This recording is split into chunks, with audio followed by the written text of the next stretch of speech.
او بھائی، ماں اگر کسی کھیت میں بیٹھ کے اپلے بھی تھاپ رہی ہو نا، اور وقت کا شیخ الحدیث کسی بہت بڑی مسجد میں بیٹھ کے حدیث بھی پڑھا رہا ہو، اماں وہاں اپلے تھاپ رہی ہے، تو اس محدث وقت بھی جنت اسی ماں کے قدموں کے نیچے، وہیں سے اسے جنت ملے گی۔ یہ نہیں ہو سکتا کہ وہ کہے جنت کہیں اور سے مل جائے، بے شک وہ بیچاری اپلے تھاپ رہی ہے، گوبر کے ساتھ کام کر رہی ہے۔ نبی کریم علیہ السلام کے صحابی حضرت ابو ہریرہ رضی اللہ تعالیٰ عنہ فرماتے ہیں کہ حضور سید عالم علیہ السلام کے پاس میں بیٹھا تھا، تو چند نوجوان حضور کے پاس بیٹھے تھے، جہاں ہم بیٹھے تھے وہاں جگہ کچھ تنگ تھی۔ ایک بزرگ آ گئے سفید داڑھی والے، انہوں نے سلام لی، نبی پاک علیہ السلام نے سلام کا جواب دیا تو حضور نے نوجوانوں پہ 2-3 دفعہ نظر ڈالی، وہ بیٹھے رہے، ان کو جگہ نہیں دی، تھوڑے سمٹے نہیں، تو کہتے ہیں رسول پاک علیہ السلام نے بات کی تو میں کانپنے لگا۔ اللہ کے حبیب نے فرمایا من لم یرحم صغیرنا ولم یعکر کبیرنا فلیس منا،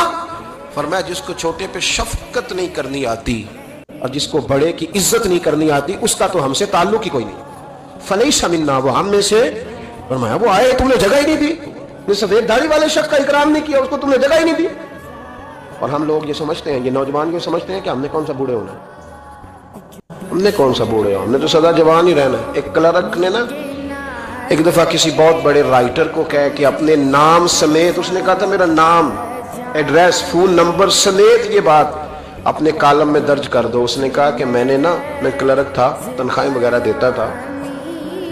کسی بینک میں یا کسی ایسے ادارے میں ملازم تھا جہاں میں وہ چیزیں دیا کرتا، تو کہتے ہیں کہ میں وہاں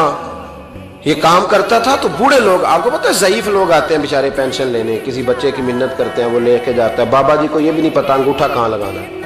فارم کیسے فل کرنا ہے۔ تو یہ سرکاری عہدوں پہ بیٹھے لوگ معاذ اللہ تنگ ہوتے ہیں اور کئی دفعہ غلط جملے استعمال کرتے ہیں۔ تو کہا کرتا تھا کہ میں بڑا سخت رویہ رکھتا تھا، اب میری بھی پینشن ہو گئی ہے،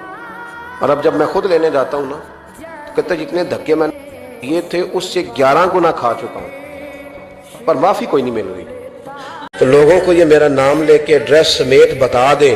کہ اگر اپنا بڑھاپا سیف کرنا چاہتے ہیں تو اپنی جوانی محتاط کریں، اگر اپنا بڑھاپا سیف کرنا چاہتے ہیں تو اپنی جوانی، اور بڑھاپے میں باتیں برداشت ہوتی، جوانی میں برداشت ہوتی ہیں، بڑھاپے میں تو لفظ سہے بھی نہیں جاتے، آنسو خود بخود نکل جاتے ہیں جب بچہ بات کرتا ہے۔